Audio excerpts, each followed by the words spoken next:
લોકસભા ચૂંટણીમાં ગુજરાતને ભાજપમાંથી 26 બેઠકો ત્રીજી વખત જીતવાનું સ્વપ્ન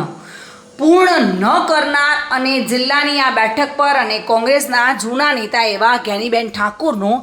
ભવ્ય વિજય થયો હતો અને તે બાદ સમગ્ર ગુજરાતમાં જ્ઞાનીબેન કોંગ્રેસમાંથી રાજ્યભરમાં પડતી લોકોની સમસ્યા લોકસભા સુધી પહોંચાડે છે।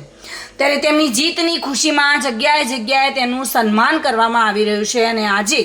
દાંતીવાડા તાલુકાના જેગોલ ગામે બનાસકાંઠાના સાંસદ જ્ઞાનીબેન ઠાકોરના અધ્યક્ષસ્થાને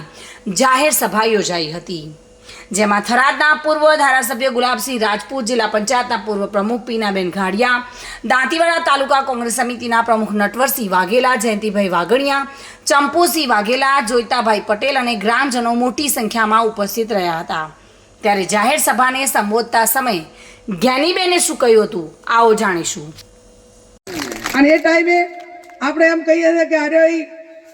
લાવતા તો લાવી દીધો, પણ હવે આવે ત્યાર બાદ જાર આવે ત્યારે પણ એક વખતનો તો આપણે તો ડાઘ લગાડ્યો કે આ વિસ્તારના લોકો આવા છે। એટલે મારો કહેવાનો અર્થ કે આપણે સામાન્ય કોઈ પશુને ખરીદતા હોઈએ, કોઈ ગાય લાવીએ, કોઈ ભેંસ લાવીએ, તો 25-50 હજાર કે લાખની ભેંસ કે ગાયમાં કે પશુની ખરીદીમાં આપણે એના જેટલી ચોકસાઈ કરતા હોઈએ છીએ કે એનું પોંચડું કેવું છે, ડોવાતાણું હોય તો એને દુવા તો દૂધ કેટલું છે,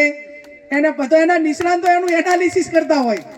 એમાં પ્રતિનિધિને એનું ભેટીનામું જોજો કે અરે આ કયા કુળમાંથી ઓલા તલાટી નહીં કરતા ભેટીનામું કે ભાઈ આ ચાહે લાલચમાં આવ્યો નથી, આનું ખાનદાન કેવું, સેવા ભાવી છે, વેચશે ને આવું ઓલું કરી અને પછી એનો ઉમેદવાર નક્કી કરતું તો વાંધો નહીં આવે। આર્થિક પરિસ્થિતિ ચડાવ ઉતારનો ભાગ છે, પણ ખાનદાની એ લોહીનો ગુણ છે। એ ખાનદાની કોઈ દાડો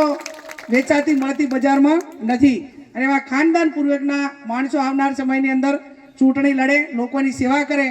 એ સ્થિતિનું નિર્માણ આપણે કરવાનું છે। આ ધારો કે હું પોતે છું તો મને તમે વોટે આપી અને નોટે આપી, જેટણે બોલાવ્યા એટણે ઘરની ગાડીઓ લઈને આવ્યા, મજૂરી કરી, અને હવે હું 5 વર્ષથી તમારું કામ ઈમાનદારીથી ના કરું અને તમારો ફોને ના ઉપાડું ને અથવા તો તમે નાનું મોટું ટાપું ભળાયું હોય અને મારાથી થતું હોય એ ના કરું તો મને ભગવાન કુદરત પણ કોઈ દાડો માફ કરે નહીં। એક વખત તો કદાચ